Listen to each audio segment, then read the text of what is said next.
Erik Erikson nasceu em 15 de junho de 1902.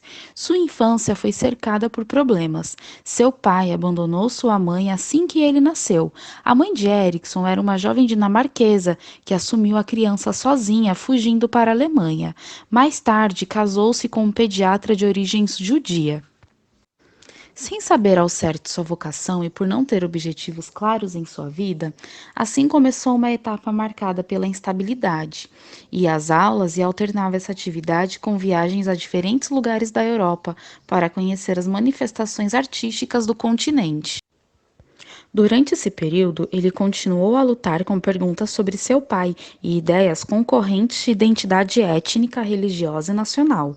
Muito tempo depois, Erik Erikson escreveu a obra que recebeu o nome de Notas Autobiográficas sobre a Crise de Identidade. Nela, falava sobre aqueles anos nos quais não sabia exatamente que rumo tomar.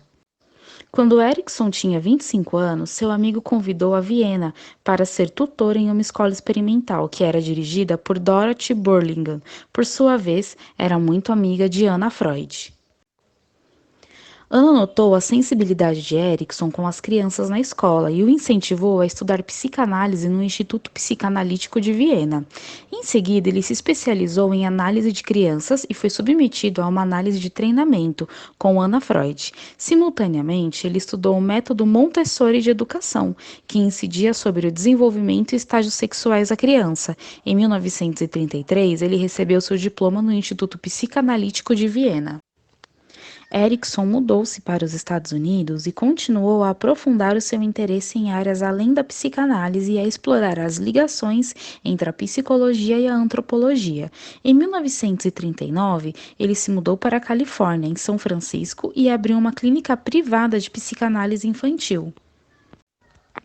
Em 1950, após a publicação do livro Infância e Sociedade, pelo qual ele é mais conhecido, Erickson deixou a Universidade da Califórnia e passou a trabalhar e ensinar em uma instalação de tratamento psiquiátrico de destaque em Massachusetts, onde ele trabalhou com jovens emocionalmente perturbados.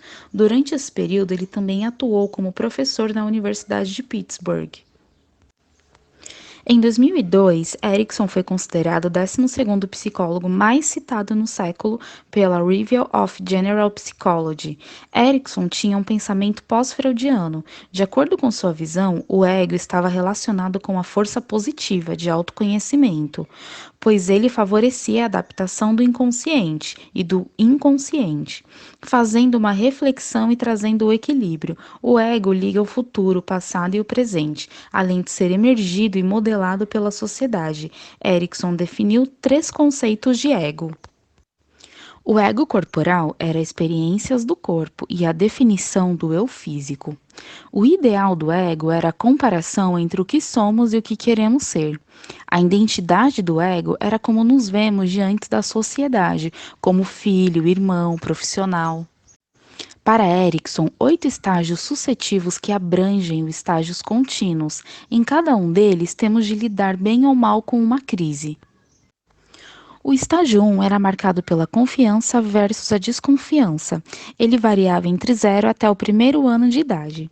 Ele acreditava que se a criança recebesse as necessidades adequadas durante essa fase, ele desenvolveria um senso de confiança. Caso contrário, a criança se tornará desconfiada e teimosa. Fase oral freudiana.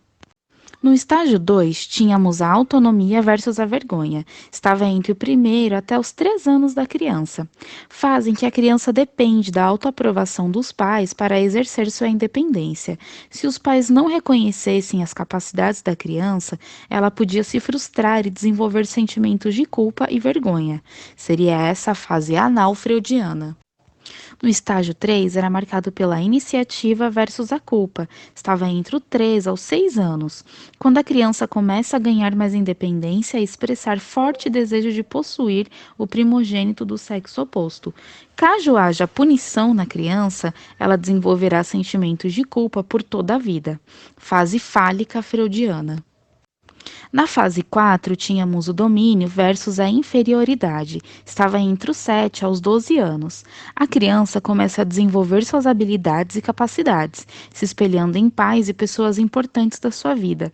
Caso ela não ganhe elogios e aprovação das pessoas, ela se sentirá inferiorizada. Seria essa a fase da latência freudiana. Confusão de papéis está entre os 12 aos 8 anos, quando o adolescente começa a formar a sua autoimagem. Se for resolvido satisfatoriamente, terá um quadro consistente do que quer ser. Também existe a crise de identidade, que é quando o adolescente não sabe qual é o seu papel e lugar na sociedade. A fase 6 é marcada pela intimidade versus isolamento. Está entre os 18 aos 30 anos. A pessoa começa a ter a sua independência dos pais, suas atitudes passam a ser autônomas e responsáveis. Estabelecem os relacionamentos afetivos e sexuais. Os que não conseguem estabelecer essa intimidade desenvolvem a sensação de isolamento, evitam contato social e rejeitam relacionamentos afetivos. Essa é a fase genital freudiana. Na fase 7, temos a generatividade versus a autoabsorção. Está entre os 30 aos 60 anos. A pessoa sente a necessidade de orientar a próxima geração. Se ela não conseguir ensinar algo positivo para as gerações futuras, o indivíduo se sentirá estagnado. Essa é a fase genital freudiana. Na fase 8, temos a integridade de ego versus a desesperança. A partir dos 60 anos, o indivíduo reflete sobre suas realizações e satisfações no decorrer da vida. Ou ele ficará satisfeito com a vida que teve, ou se frustrará pelas oportunidades perdidas e arrependimento dos erros. Mesmo sendo discípulo de Freud, Erik Erikson acredita que o divã poderia fazer um mal tanto ao terapeuta quanto ao paciente, pois poderia, de certa forma, dar uma falsa sensação de objetividade ao terapeuta. Por isso, ele acreditava que a melhor forma de dar atendimento era que ambos se sentissem iguais, tendo um contato direto.